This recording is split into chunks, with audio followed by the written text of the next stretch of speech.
Queridos, saúdo a todos presentes com a paz do Senhor. E dizer-lhes da minha alegria de poder estar entre vós, mas quero pedir-lhes que tornem os vossos assentos, se assim for possível. Enquanto agradeço a Deus pela oportunidade de mais um ano, ou 6 meses depois, praticamente, estarmos juntos. E isto para mim não tem preço, não tem palavras que externe a minha gratidão. É o meu amigo, pastor Samuel, a sua muito digna esposa, pastora Ana Meire, e seus filhos, este coeso ministério, esta igreja a qual amo sem demagogia nenhuma, mas o privilégio de poder estar mais uma vez entre vós, sabendo que não tenho merecimentos. Registro a minha gratidão ao irmão Edson pelo carisma, a receptividade, ao Tiago, que me receberam de uma forma excepcional, com tanto cuidado e carinho, que Deus recompense-os ricamente. Queridos, trata-se de um trabalho longo, de um trabalho motivacional, que é o Julho da Renovação.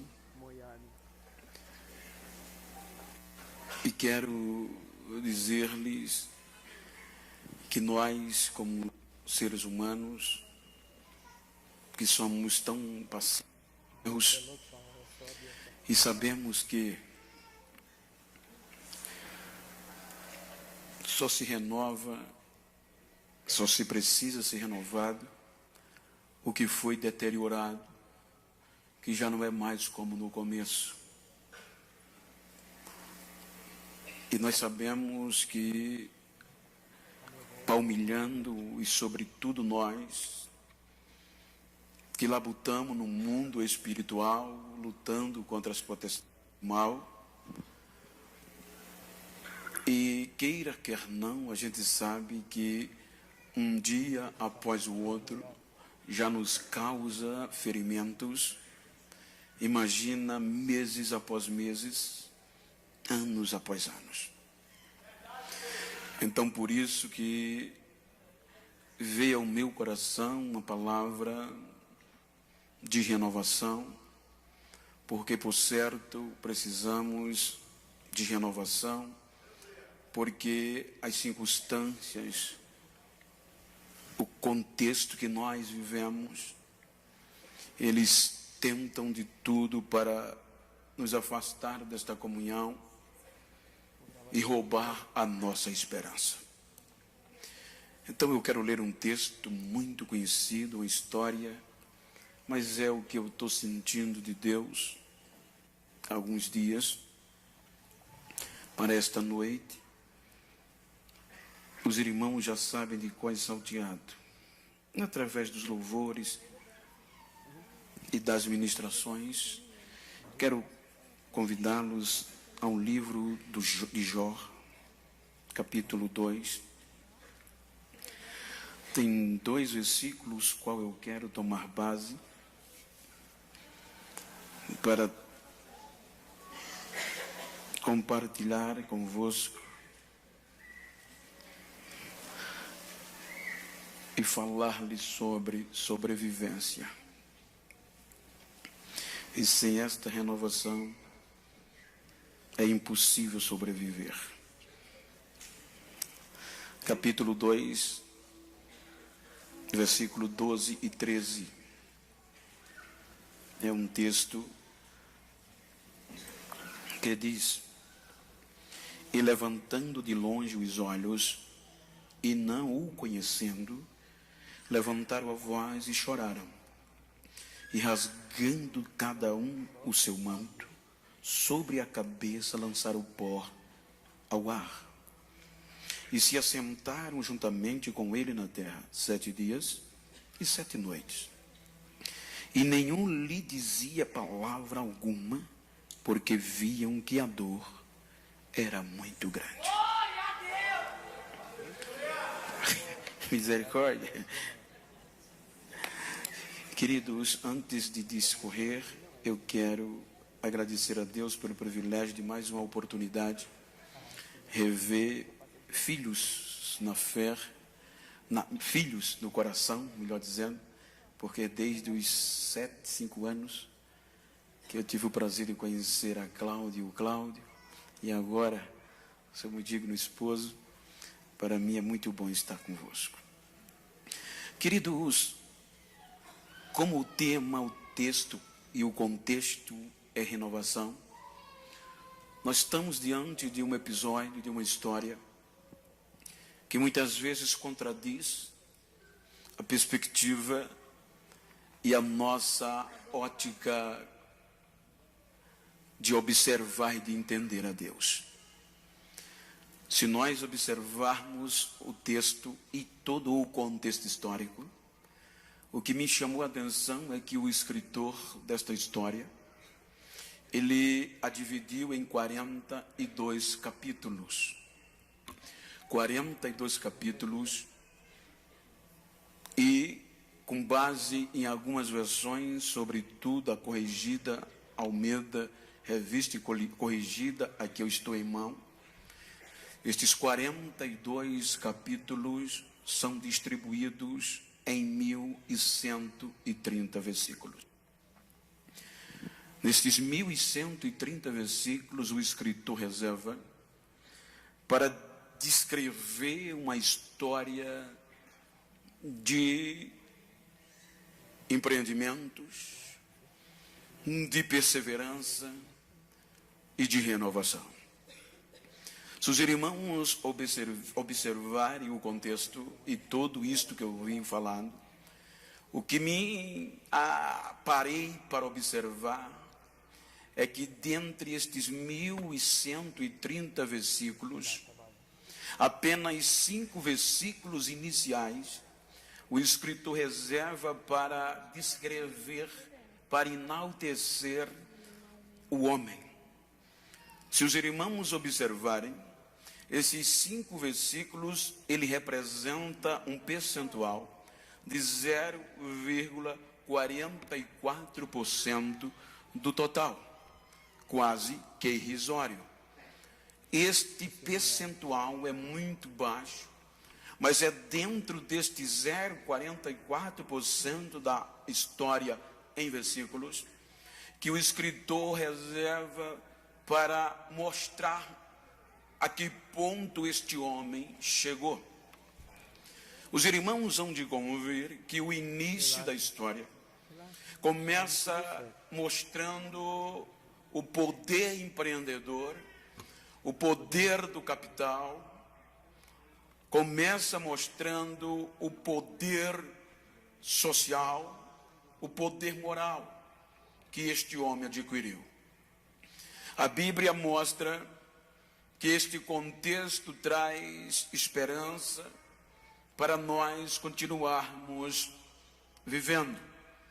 Se nós observarmos, o texto começa mostrando que este homem viveu em uma época difícil de se destacar, uma época de uma cultura fechada, de uma cultura exigente, a ponto que poucos conseguiam destacar-se em um contexto econômico e, sobretudo, social, porque viviam com reciprocidade de regras e de comportamento. A Bíblia mostra que no meio desta avalanche e de dificuldade de empreendimento, este homem consegue destacar em meio a esta exigência, a ponto que o escritor o coloca como o maior do Oriente no contexto econômico, ou o mais rico. Este homem, diz a Bíblia, que ele consegue agregar no seu patrimônio cerca de 11.500 cabeças de animais, ou precisamente dentro do texto, sendo que nos 3 pilares ou viés que qualquer ser humano, qualquer empreendedor queria galgar no seu empreendimento, porque a sua riqueza, em uma época em que a cabeça de animal ou de animais era tida e contada a riqueza, ele consegue ter o bastante nos 3 pilares principais da época: cultivo, transporte e alimento. Estes animais eram divididos nestes 3 segmentos econômicos ou produtivo. Ele tinha animais para cultivo da terra, ele tinha animais para transporte que gerava lucro e também tinha animais para venda ou o próprio alimento. Então, tudo isso, além de uma agricultura religiosa, este homem galgava deste poder econômico. Se nós observarmos, este homem tinha uma vida regalada, que a Bíblia mostra que tinha uma família grande e uma família admirável, composta de 7 filhos e 3 filhas, uma mulher exemplar, uma mulher tremenda, uma mulher prudente. Portanto, quando nós observamos, era uma família que vivia em uma regra de fé, a ponto que sabia desfrutar do dia a dia e da comunhão. Os irmãos conseguem descrever e ver no texto ou no contexto histórico que estes filhos geralmente, comumente, se reuniam em um certo lugar escolhido previamente, na casa escolhida, e isso comumente eles estavam se regozijando, fazendo banquete, tudo entre os 10 filhos. Porém, além disto, este homem consegue ter um conceito moral que eleva a compreensão, pois o contexto cultural da época, ele mostra que o mais velho tem que ser reverenciado. Aonde o mais velho chega, o mais novo presta reverência. Era a cultura.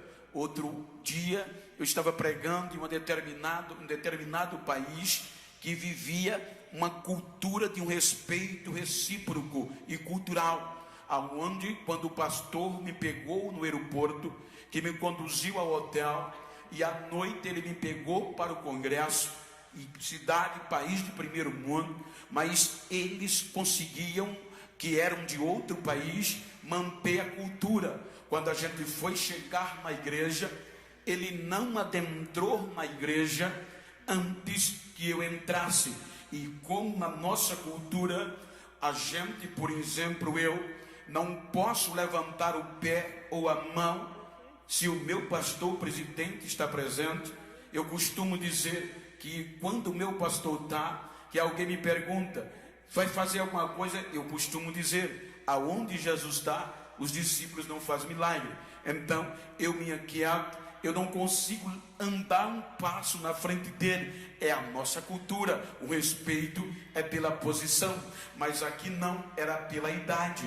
Por exemplo, eu 53, ele 48, então ele travou na porta, entra pastor, eu digo, não senhor, o presidente tem que entrar primeiro, e vai, ele disse, não, é porque a minha cultura é diferente da sua, aonde o mais velho está, o mais novo não pode passar na frente.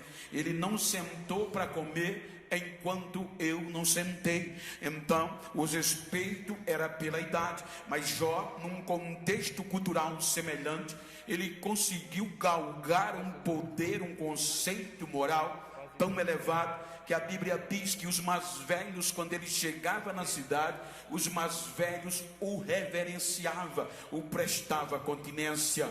Porém, os mais jovens o aplaudiam, as próprias crianças o respeitavam. Era um homem que galgou um patamar que poucos conseguiam na época, e até hoje poucos conseguiriam. Então este homem vivia regaladamente em todos os âmbitos, ou seja, no âmbito social, este homem conseguia, com todo este apoio capital, ele ainda atuava no contexto social. A Bíblia diz que ele ajudava os mais fracos, ele cobria o que tinha frio, ele dava comida ao faminto e levantava os que tropeçavam. Era um homem que vivia um contexto totalmente íntegro, justo na terra e diante dos céus. Porém, são só 5 versículos que o exaltam, porque quando a gente chega no capítulo 6, é quando a Bíblia diz que houve uma reunião nos céus. É quando o Satanás se apresenta a Deus e Deus lhe questiona: vês de onde? Ele automaticamente responde: da terra, de andar, de passear por ela. Portanto, é neste momento que Deus faz um questionamento.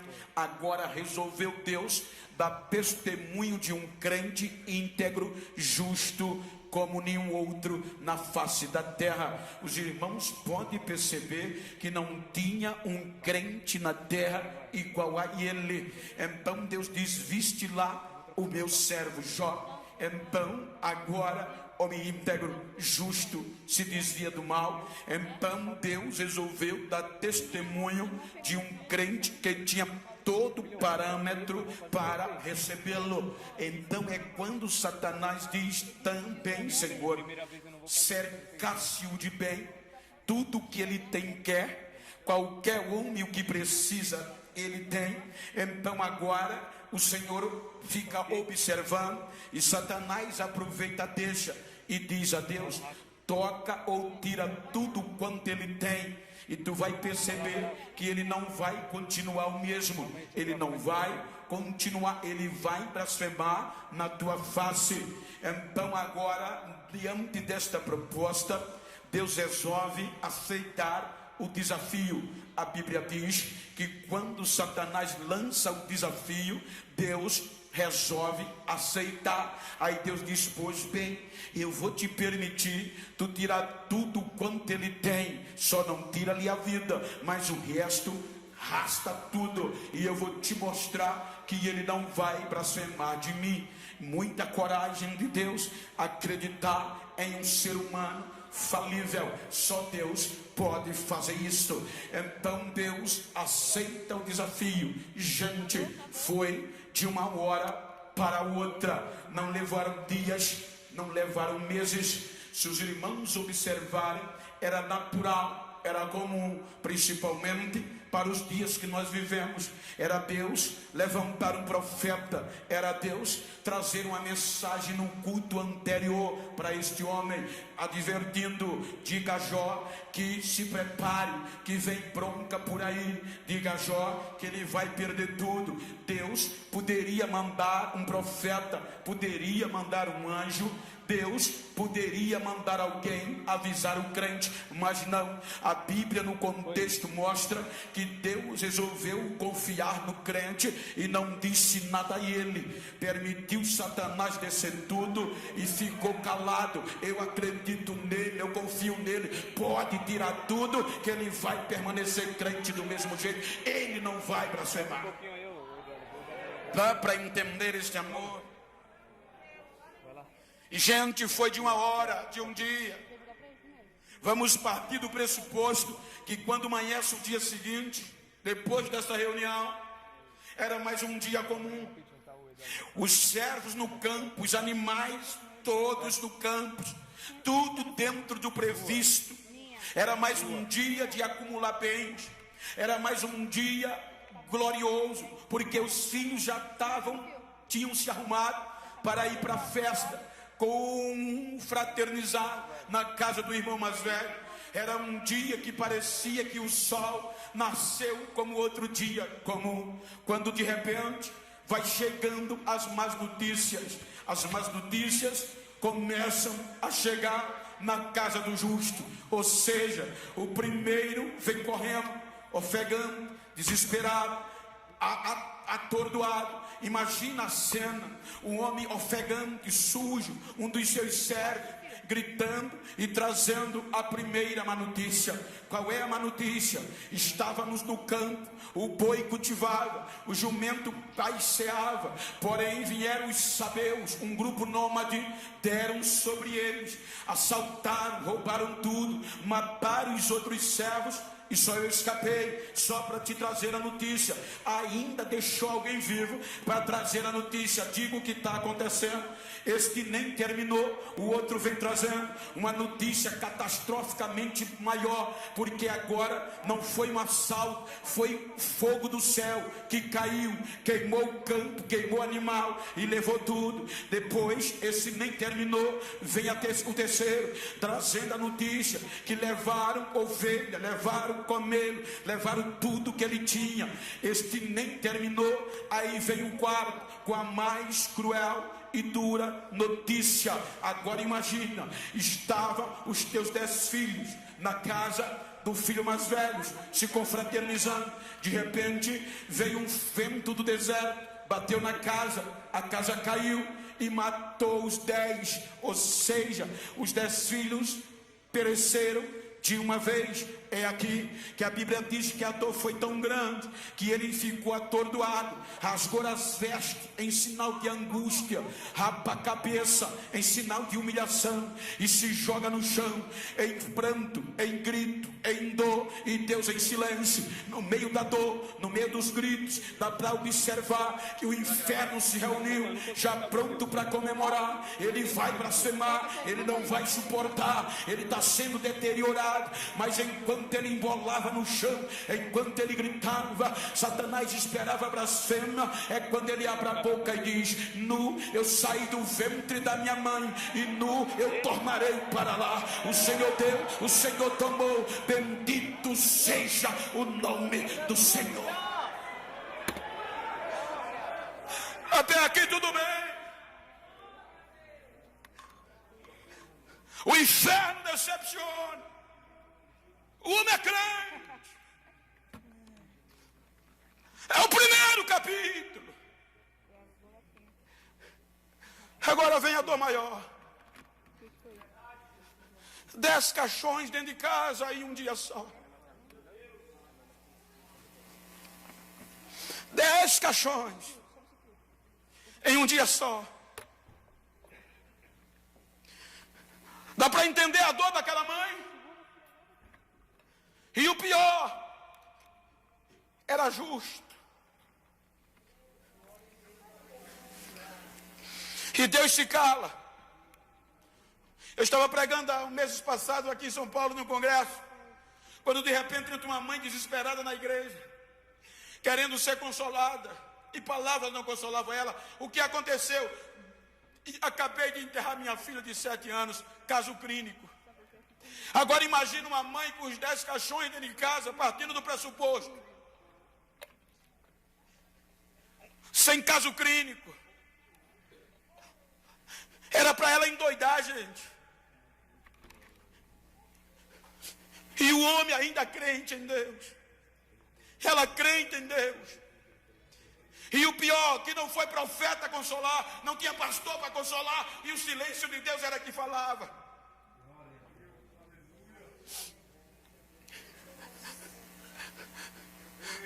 Ele sobreviveu à perda dos 10 filhos.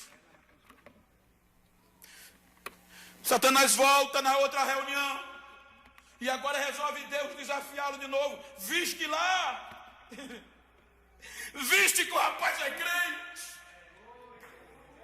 viste que ele tirasse tudo e ele ainda permanece fiel. E às vezes a gente quer desistir por causa de uma gripe.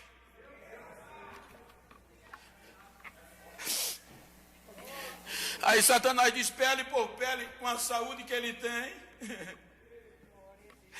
toca na saúde dele e verás que ele não blasfema. Aí resolve Deus aceitar de novo, vai, só não toca no coração dele, mas o resto manda bronca. E tu vai ver que ele não vai blasfemar. Isso é que é Deus. Eu estava lendo mandaram uma mensagem para mim estimulativa, dizendo, eu achei lindo. como Deus é.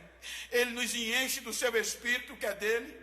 Ele nos dá as nossas forças, Ele nos dá a sua força, e ainda diz para o inferno que forte é a gente. Ele ainda dá testemunho da gente sendo tudo dele. Acabou?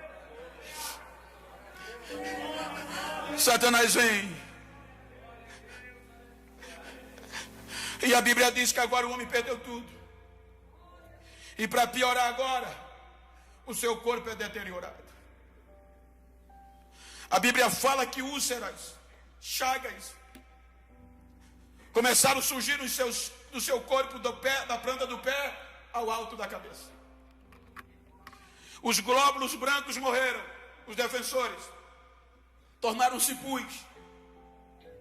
Plaquetas baixaram, imunidade total. O homem saudável, o homem honrado, agora está fedendo, cheio de pus do pé à cabeça. E para piorar, a mulher, na sua razão, porque talvez pouca suportasse, ela ainda diz: com tudo isso tu ainda permanece crente. Não é melhor desistir? Nós recebemos o bem de Deus, filha. E como não receber o mal dele? Vamos esperar.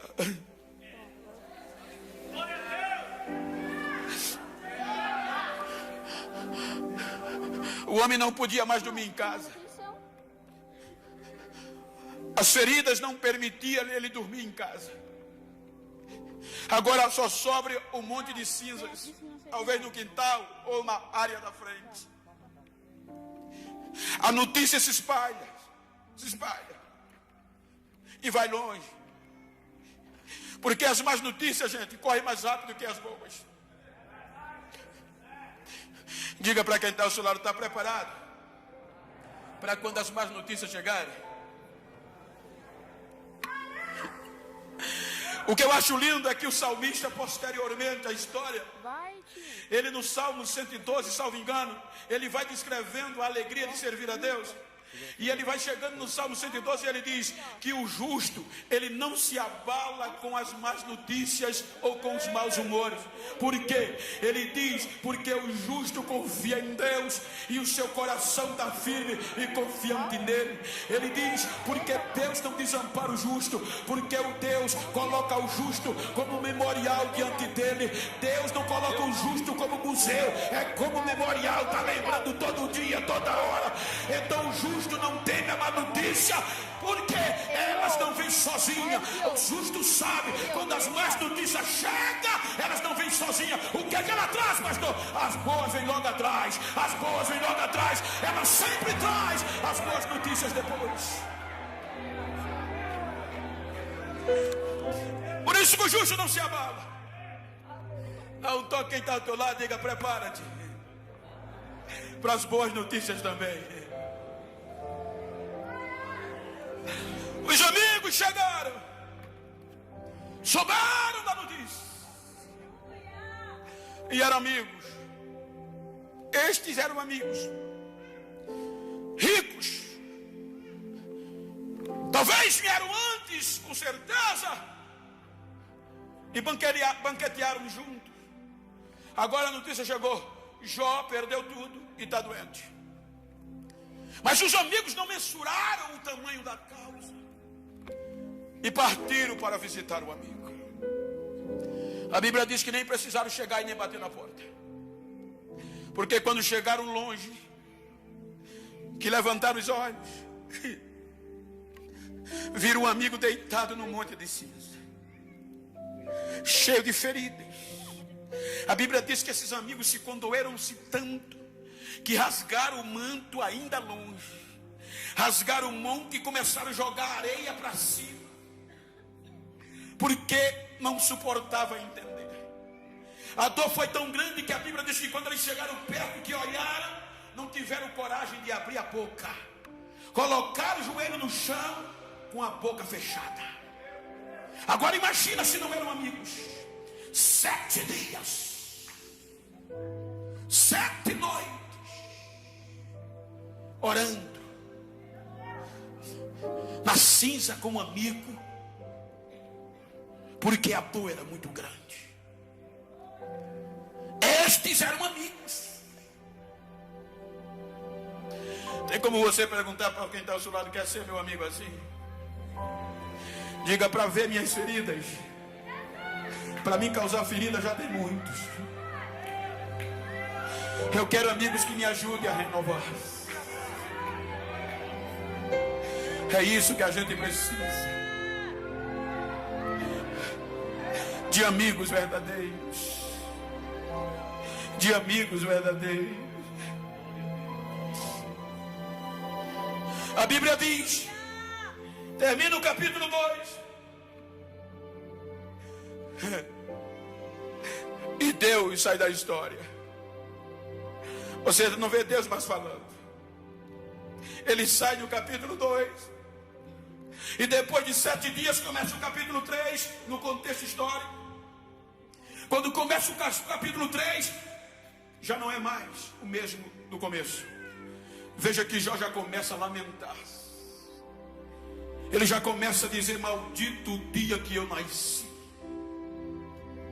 Transforme-se ele em trevas e Deus não se lembre dele. Ele começa a amaldiçoar o dia que nasceu, porque as feridas lhe causavam dores. Os amigos já não suportando, espera tempo e tempo. E Deus em silêncio. Então disseram: está acontecendo alguma coisa errada. Está acontecendo algo. Tem alguma coisa que tu cometeu que ofendeu a ele. Porque, gente, amigo. Mas no silêncio de Deus é difícil continuar como chegou. Faz uma retrospectiva. Vê se tu não errou em algum ponto. Eu não errei, ele faz. Eu não cometi nada de errado. Eu continuo íntegro. Jó, faz uma reflexão. Lembra que os nossos pais, no erro, confessavam e alcançavam a misericórdia. Mas eu não errei. Um saía, o outro chegava. Sai, ele faz. Veio Zofar. Não, Jó, tem alguma coisa errada. Em Deus não há contradição. Deus é justo, ele não comete injustiça. Lembra, vai terminar tu morrer se continuar se defendendo. Aí Jó, você pode olhar aqui no capítulo 13, ele conversando com Zofar, ele diz: eu prefiro confiar nele e na minha integridade, Zofar. Mas se tu continuar assim, sem confessar, tu vai morrer. Mas eu não errei, porque eu vou confessar, eu vou confiar nele, ainda que ele me mate nele, eu vou esperar e vou defender a minha integridade. Eu não errei. Mas quando você chega no capítulo 14, como qualquer ser humano, a esperança de uma renovação foi embora. Veja que no capítulo 14, ele começa a falar com Zofar, desestimulando-se. Ele diz: Zofar, não há tempo mais para mim. Ele diz, vou contextualizar, não há tempo mais para Deus me renovar e devolver o que eu perdi. Ele lamenta a miserabilidade da vida humana. Ele diz: a brevidade da vida humana é muito curta, Zofar. Ele diz: há mais esperança para a árvore do que para o homem. Porque uma árvore, se ela for cortada, a raiz secar debaixo do solo e morrer o tronco no pó, então aos cheiros das águas ela é renovada e volta a brotar de novo. Mas o homem, morrendo o homem, acabou. Qual é o seu fim? Não há mais esperança. Ele diz que há mais esperança para a árvore do que para ele. Mas ele não sabia do que eu vou lhe dizer agora.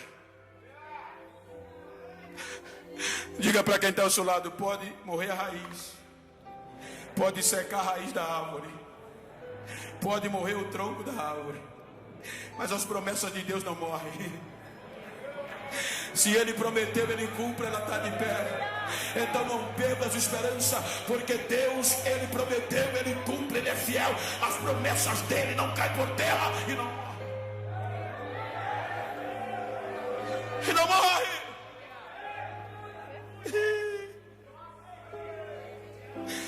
Passa o tempo, mas as promessas dEle não morrem. Eu lembro que vocês já ouviram, vim só sintetizar para dar sentido. Vocês lembram que um dia eu disse que me deram 3 motivos para desistir? Porque Deus me fez uma promessa: eu vou te levar para o mundo vai te ouvir. E eles foram na congregação que eu pastoreava, e sabe onde é?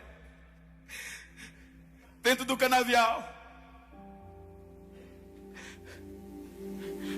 E depois daquele culto, quando aqueles meus amigos me disseram: olha, tu tem muitos defeitos, pobre, preto, analfabeto, é melhor parar agora, Bento, porque aquele pregador está doido, ele errou, não é possível, Deus nunca vai fazer isso. Isso foi em 94, gente. E Deus nunca deixou eu desistir. Eu queria desistir naquele dia, porque eu achei que ele tinha razão, mas Deus não deixou. Mas quando foi em 95, eles já olhavam para mim diferente, porque eu ainda continuava lá. 96, pior. Quando deu 98, me diziam: eu não te falei? Como é que tu vai lá para outro país? 2000, quando eu chegava na igreja, já olhava para mim: o Internacional chegou, zoando. Ô Internacional, o banheiro está sujo da igreja. Sabe o que eles me davam? O rodo e o paninho e a esponja. E eu ia para lá limpar o vaso. Eu não disse que era melhor desistir. 2005, já me chamavam: ô Internacional, zoando. Olha o xixi da criança, a criança está chorando, manda o Internacional. E quantos xixi de criança eu não limpava? Quantas crianças eu não carregava no colo para a mãe cultuar? O porteiro não veio, quem vai? 2008, e Deus calado. 2009, o telefone toca: alô, aqui é o seu pastor presidente. Dentro da cana eu estava. Você vai pregar nas nossas convenções, prepara a mensagem. Mas como é que ele soube o meu nome? O pastor presidente, a gente não tinha acesso. Aí foram, quando o cartaz saiu, a programação, foram: por que aquele nego vai pregar? Ele tem história, vai perguntar a Deus, ele tem história aí.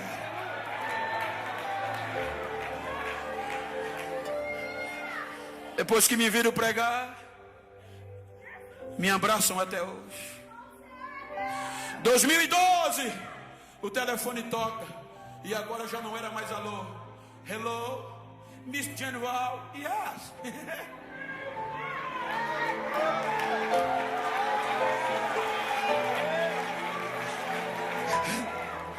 Ela não morre, gente.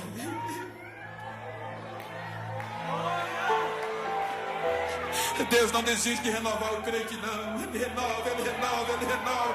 Pode causar ferida, mas ele sara, ele sara.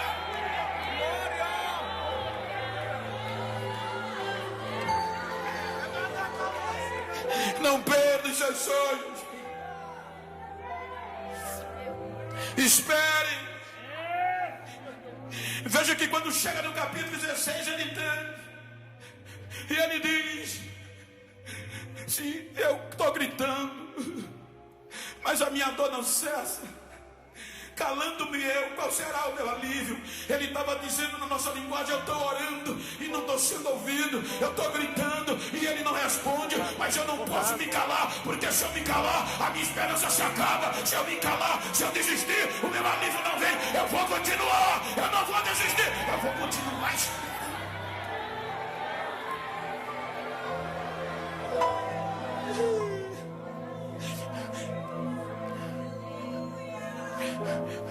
Capítulo 19 é o mais triste e dolorido de todos os capítulos da história, e o mais vitorioso.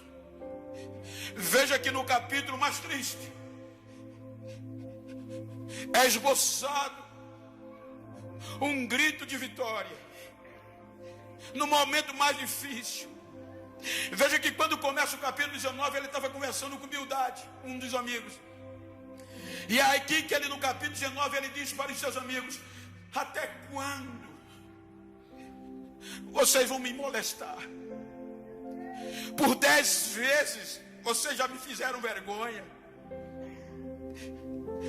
Oh, meus amigos, olha a dor, compadeçam-se de mim, meus amigos, dizia ele. Vocês não estão vendo que Deus me cercou? Ele entrincheirou o meu caminho, me quebrou de todos os lados, e eu não sei por que ele fez isso. Ele diz: meus amigos, os meus parentes me deixaram, os meus amigos do mais íntimo conselho não me visitam, a minha criada, que ontem me honrava, virou a costa para mim e me tratou como um estrangeiro. O meu servo, que nem precisava eu chamar e ele vinha, agora eu chamo e ele não vem. As crianças zombam de mim na rua, a minha pele grudou no meu osso, a minha carne também. Eu só escapei com a pele do dente, Bildade. Do que era normal no começo, gente, da história. Sabe o que ele tinha igual? Só a pele do dente, o resto estava tudo deteriorado, mas ainda tinha a pele do dente. Então dá um sorriso para esse crente que está do teu lado. Está vendo? Ele quer desistir, dá um sorriso para ele. Você que chegou triste, se tiver alguém íntimo, dá um sorriso para ela do teu lado e diga para ela: ainda tem um dente branco, ainda tem dente na boca. Se tiver pele no dente, ainda tem esperança. Se tiver pele no dente, vai sobreviver. Se tiver pele no dente, ainda pode ser renovado.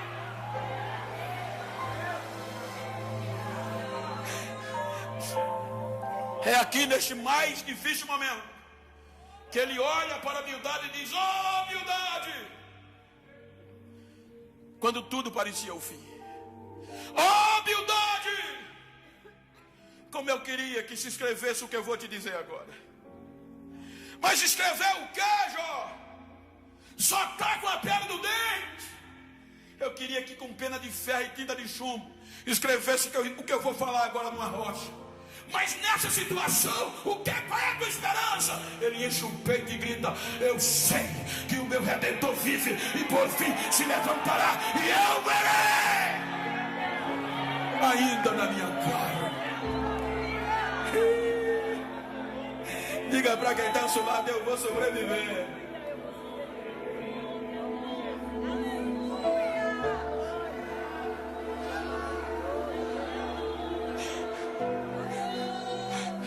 Só, gente, que Deus ainda não responde. Capítulo 20 continua pior. Capítulo 30 continua pior. Capítulo 37, do capítulo 2 para o capítulo 37, são 35 versículos de silêncio. O que é que o Senhor quer dizer? É que tem muita gente que quer que as coisas aconteçam logo no primeiro capítulo. O primeiro capítulo é bom, gente, que vai dizer quem tu é, mas só representa menos de 0,5% da história. É por isso que muitas das nossas gerações estão desistindo. É por isso que muito da minha geração está parando. Porque já não espera mais o silêncio de Deus. Se Deus não me responde, se Deus está tardando, eu vazo. Não, não é assim. Diga para quem está ao seu lado, pregue comigo, diga para ele: tem mais 35 capítulos pela frente, meu filho.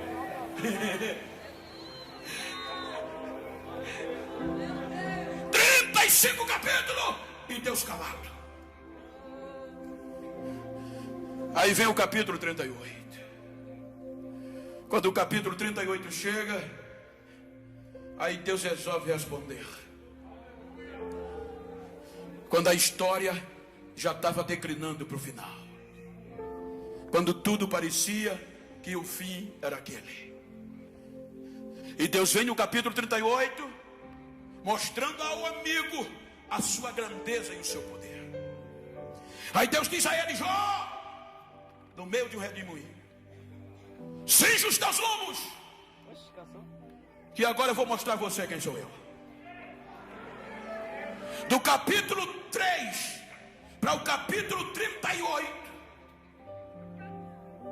Jó vai cerca de 17 perguntas a Deus, e Deus não lhe responde. Por que tu me entrechegou? Por que descarregaste tua mão contra mim? Por quê? Por quê? Por quê? E Deus não responde. Agora Deus chega e diz: você me perguntou, e eu, antes de te responder, eu vou te perguntar. E se você tem inteligência, você vai me dizer o que eu vou te perguntar. Se você me conhece e sabe quem eu sou, você vai dizer: prepara os teus lombos. Aí ele começa a dizer: me diga, Jó, onde você estava quando eu fundei a terra, quando eu criei a terra? Se é que você é inteligente e sabe, diga-me aonde você está. Se você perguntar ao pastor J. Marques, aonde está o alicerce desse templo, ele vai dizer quanto metro tem de profundidade. Ele diz quanto a espessura, ele é capaz de dizer, porque ele construiu. Agora Deus pergunta a Jó: diga-me, Jó, aonde eu coloquei o alicerce da terra para ela estar sustentada, aonde eu coloquei o firmamento dela. Me diga se você sabe aonde ela está. Me diga, Jó, se você é inteligente e quer me conhecer, se você me conhece, quem foi que mediu a terra metro com a palma da mão? Diga-me aonde está a pedra de esquina da terra. Você não é inteligente? Me diga aonde ela está. Quando as estrelas da alva cantavam e os filhos de Deus se alegravam, me diga. Me diga se você pode pescar o crocodilo com anzol. Você pode quebrar o queixo do crocodilo com um anzol? Diga-me aonde você estava, Jó, quando eu criei os mares e o fiz sair da madre. Coloquei nuvens sobre ele e sobre eles dei a minha autoridade. Eles saíram, mas diga, Jó, onde você estava quando eu desci e disse o mar: aqui termina o seu orgulho. Coloquei ferrolho e disse a ele: daqui você não passa, daqui você não passa. Aonde você estava? Do capítulo 38 ao 42, Deus faz cerca de 70 perguntas a Jó e ele não responde uma. Quando ele ouve que Deus se cala, aí ele diz: eu sei que tudo podes e nenhum dos teus pensamentos pode ser impedido. Eu te conhecia só de ouvir, mas agora os teus olhos me veem.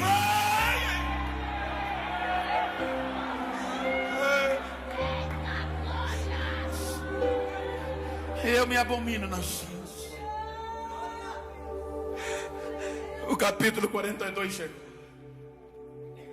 E sabe o que eu acho lindo aqui?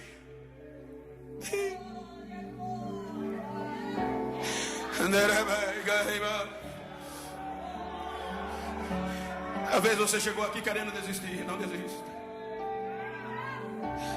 Só em você olhar para mim dá para ver que não pode parar, que Deus ainda é Deus.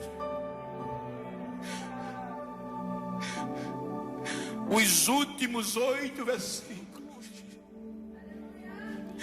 8 versículos representa 0,70% da história. Não é 70%, é 0,7%, menos de 1%.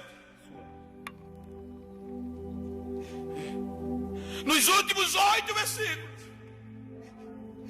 quando ninguém acreditava mais, a história muda de rumo. E não é que Deus resolveu renovar o crente. Os últimos 8 versículos diz que Deus virou. Ele virou a história do homem. Nos últimos 8 versículos a Bíblia diz que Deus devolveu tudo em dobro. Se ele tinha 11.500 cabeças de gado no capítulo 1, no capítulo 42 no finzinho, ele passa para 22 mil cabeças inexplicadamente. Se ele tinha 10 filhos no começo, no final a Bíblia diz que Deus devolve os 10 e dá um bônus de sobra. Qual? No capítulo 1, as filhas de Jó, você não sabia nem o nome dela, mas no capítulo 42 a Bíblia diz que era Gemima, era Quesa, eram umas moças tão lindas que não tinha igual a ela no mundo todo na sua época. Deus devolveu em pouco tempo. Sabe o que isso quer dizer? Diga para quem está ao seu lado: Deus não precisa de muita coisa. Deus não precisa de muita conversa e nem de muito tempo para devolver o que pensaram que você tinha perdido. Te prepara para ser renovado. Não desista, te prepara. Fica de pé, por favor.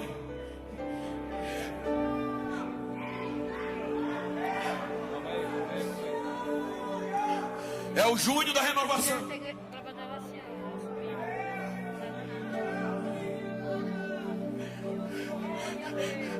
Eu hoje estou aqui, tendo o privilégio de estar entre vós, tendo amigos como estes. Deus me renovou quando ninguém acreditava. Hoje, eu estou dizendo isso porque eu estou falando de você não desistir de renovação. Hoje, eu sou convidado para países que nem passava na minha mente. E o pior é que eu não entendo quando eu desembarco naqueles aeroportos internacionais. Daqui a pouco eu vou passando no saguão com direção à migração. Daqui a pouco vê alguém olhando para mim. Esse povo me conhece? Daqui a pouco chega o Pastor Genival. Sim. One picture, uma foto.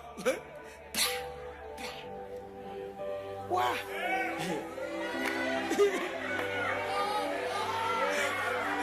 Um dia desse eu fui para a Irlanda e fui passar na imigração.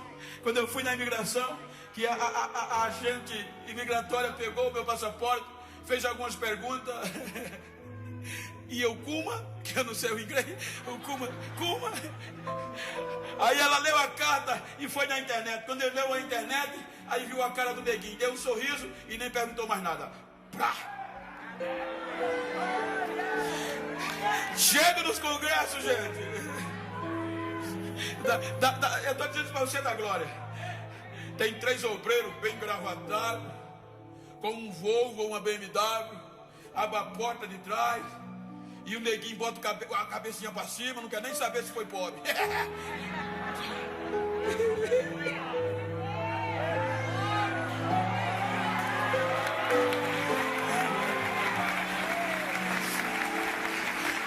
Eu questiono a Deus. Ele diz: é para você saber que eu sou Deus. Chego nos cultos, pastor, o senhor convive comigo, que às vezes somos constrangidos por nós mesmos. Quando eu sento no altar, naqueles países, só gente branca. Olho para o altar, hoje eu estou alegre, né, pastor? A gente quando está pertinho do outro. Mas eu olho para trás, só tem galeguinho. Olho para frente, só tem gente que dá para ver a veia na testa. E eu olho para só tem eu de preto lá. Meu Deus, por que me trouxesse para cá? Para você saber que eu sou Deus. Quando termina o congresso, os branquinhos fazem fila. Para quê? Para beijar o pretinho, para abraçar o pretinho, para tirar foto com o pretinho. Não tem, é Deus, é Deus, é Deus, é Deus. E Ele que renova. Só não desista. Se você está perto de uma pessoa do mesmo sexo, eu gosto de terminar assim, vira para ela. A não ser que seja casado, seja íntimo. Me ajuda aqui, um obreiro, me ajuda aqui, vira assim para ele, assim, ó. Corre aqui, um obreiro, vem cá, ajuda, vai, vira para ele assim, ó. E diga para ele, eu não quero nem saber como você chegou nesse julho de renovação. Quero saber como você vai sair. Diga para ele, eu vou sair pingando azeite. Eu vou sair renovado. Diga, me faz um favor. Se depois desse julho tu encontrar alguém perdido por aí, que pensou que eu estava abandonado, que Deus tinha me esquecido, que a história se apagou, dê um recado, dá um recadinho a ele. Diga a ele que a casa dele caiu, porque neste julho eu vou ser renovado. Eu não vou desistir, eu vou continuar. Abraça ele, diga, Deus é quem faz a minha história. Abraça ele.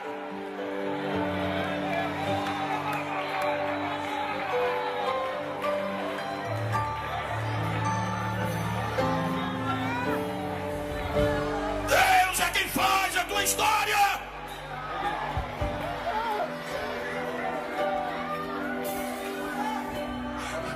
Deus é quem faz a tua história.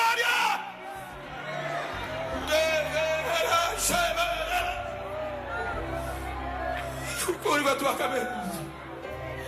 Soberano Deus e eterno Pai, em nome de Jesus, eu quero te agradecer por estar aqui nesta noite, por ter o privilégio de estar sendo renovado neste culto. E aqui tem vidas que precisam deste abraço de renovação. Estamos aqui em um projeto, Senhor, de renovação. E o Senhor sabe que nós não somos perfeitos. Há feridas que ao homem, Senhor, é impossível sarar. A história, Senhor, que ao homem é impossível restaurar. Mas é o julho da renovação. É o julho que o Senhor está renovando vidas aqui em Itapevi. Então nesta noite eu te peço, como profeta da última hora, como ministro do Evangelho, renova vidas aqui hoje. Renova sonhos, renova promessa, renova projetos. Se você está sendo renovado, adora.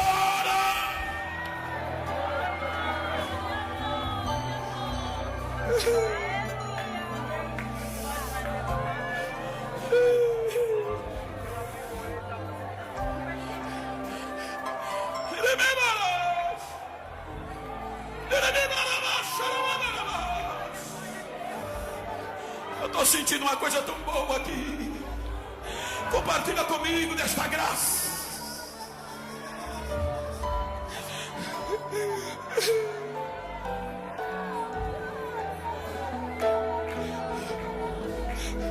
Cadê você que cantava e as crises te fizeram parar? Cadê você que pregava e a história te fez parar? Cadê você que adorava, mas que fizeram desistir? Cadê você? Cadê você? Cadê você que se afastou? Cadê você que precisa se reconciliar?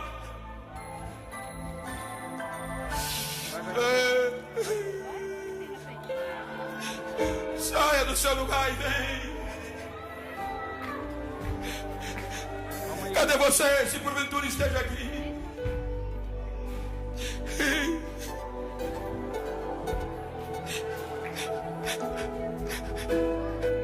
O homem apodreceu, mas Deus não desistiu dele. Não importa como você chegou, é culto de renovação, é culto de renovação, é culto de renovação. Seja renovado em nome de Jesus. Seja renovado em nome de Jesus. Seja renovado em nome de Jesus. Seja renovada em nome de Jesus.